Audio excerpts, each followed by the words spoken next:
Hey class, Absolute 5 here. Today we're going to cover how to find the LCD, or as better known, the least common denominator. So let's get right into it. First we're going to ask, what is the least common denominator? I'm only going to write this once. LCD.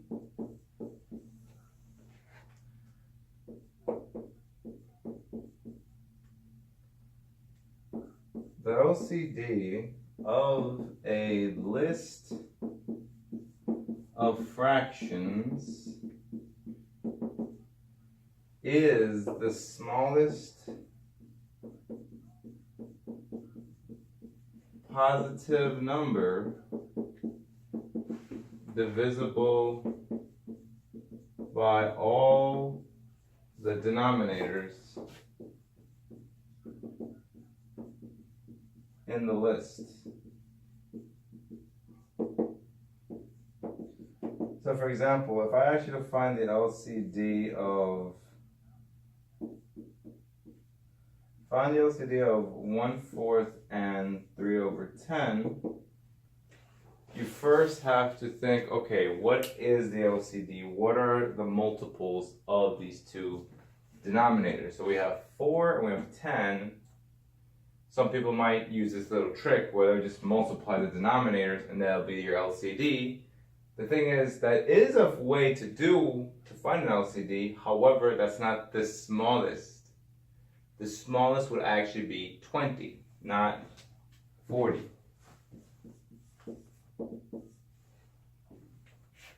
So the thing is, the reason why, the way how it works is the LCD, is 20 because 20 is the smallest positive number divisible by both 4 and 10. So always remember, if you're looking for divisibility, when you're finding the least common denominator, you're looking for what number that both these numbers can divide into. Okay? That's exactly what you're trying to do with the least common denominator. So let me write a method on how to find it, and the best way to do it is honestly to list out their multiples.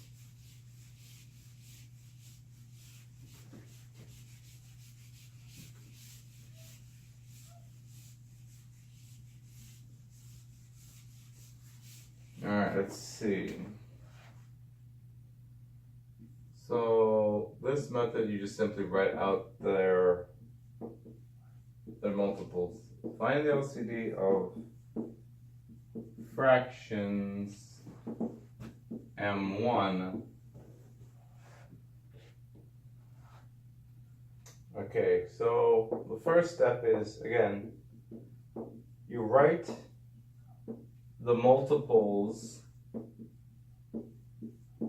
of the largest denominator until a multiple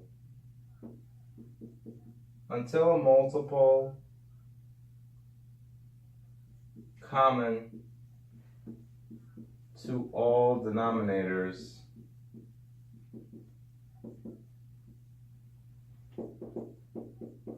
in the list is found. And basically the second step is just the multiple found in step 1 is the LCD. So let's take another example. Let's say I gave you guys three fractions, a half, a third, and a sixth, right? So using this method, I need to find the LCD. So let me think, well, let me do something bigger. So let's use let's say 4. So the LCD of a half, a third, and a fourth, let's look at the biggest number, 4, and let's write multiples until all denominators is found in the list. So meaning, if I write 4, that means the next number is 8, 12, 16, and 20. We'll just go up to 5 for now. So I gotta look at each of these numbers and think, okay, can 2 go into 4? Yes. But can 3 go into 4? No. Same question with 8. The answer is no, because 3 can't go into 8. But 12 will most likely be the LCD because 2 can go into 12, 3 can go into 12, and 4 can go into 12. So therefore, the LCD is 12 here. Okay? That's just one method on how to do it. That's why this is method 1. Now, the second method to finding fractions, let's change that to a 2 and erase all this.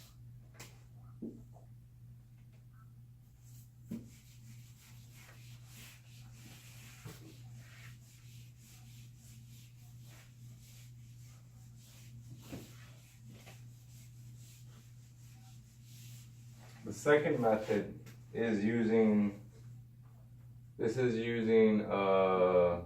prime factorization.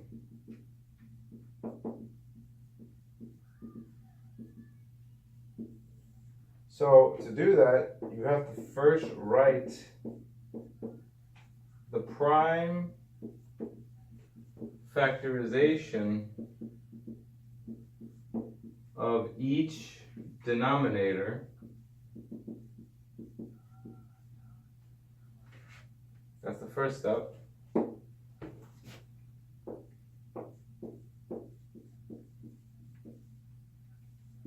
For each different prime factor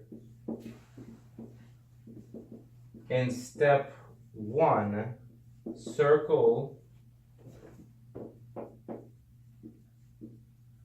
the greatest number of times that factor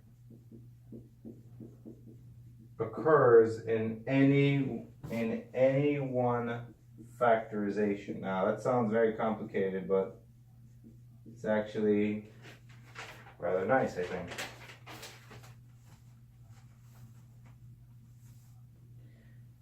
So, for example, let's say I ask you to find the LCD of 23 over 72 and 17 over 60.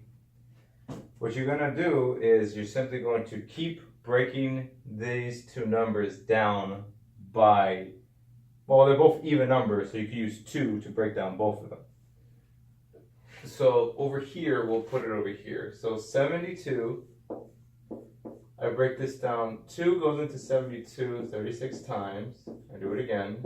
2 goes into 36 12 times. 2 goes into 12 6 times. And then finally 2 times 3 will give me that.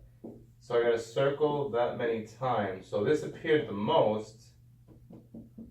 So let's see. This is 2, 1. So this is really 2 times 2 times 2 times 2. Times 3, don't forget this, times 3, which would give me, so these are the prime factorization of 72. As for 60, I'm going to get, let's see, 2 times 30, 2 times 15, and then 3 and 5. So therefore, I'm back. I made a little error, made a little correction. As I was saying about this part, no. When you write out the list of all the factors of the prime factorization of these numbers, 60 and 72, what you're going to do is, for each of these factors, right, you're going to keep that many numbers. So for example, there's 2 2's here, but there's 4 2's there. We're going to keep all 4 of these, and then we're also going to keep the number of 3. So the most frequently numbered 3 is going to be one of those 3's. Because look, for the second step, each different prime factor in step 1, circle the greatest number of times that factor occurs in any one factorization. So we're going to keep these 4, There's only one 3 that appears. We're going to keep either one, it doesn't matter, and there's only one 5 that appeared. So taking this, I'm going to move this over here. Taking this, so I'm going to take 2 times 2 times 2 times 2 times 3 times 5, and that's going to be the LCD of 60 and 72. So let's write it. Let's see what this is. 2 times 2 is 4, times 2 is 8, times 2 is 16, times 3 times 5. So let's see, 16 times 3 is 48, times 5 I get, let's see, that's 240 is the LCD for this. And that's probably most likely, and that's what that is, okay? So now, obviously, well, not obviously, some people might use this method. They might use prime factorization, it's useful. And some people who doesn't like this, so they do go back with method 1, where you just simply write out the multiples, and hopefully you get it that way. So, I hope you enjoyed the lesson, guys. I know this is a long video, but hey, it's worth it, right? This has been Absolute 5. Be sure to like, share, and subscribe to this channel.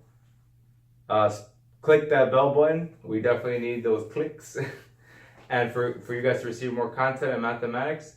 And I'll see you guys next time with another video. This has been Absolute 5. Math is infinite because there are infinitely many possibilities. And remember, don't hate, calculate. Just calculate.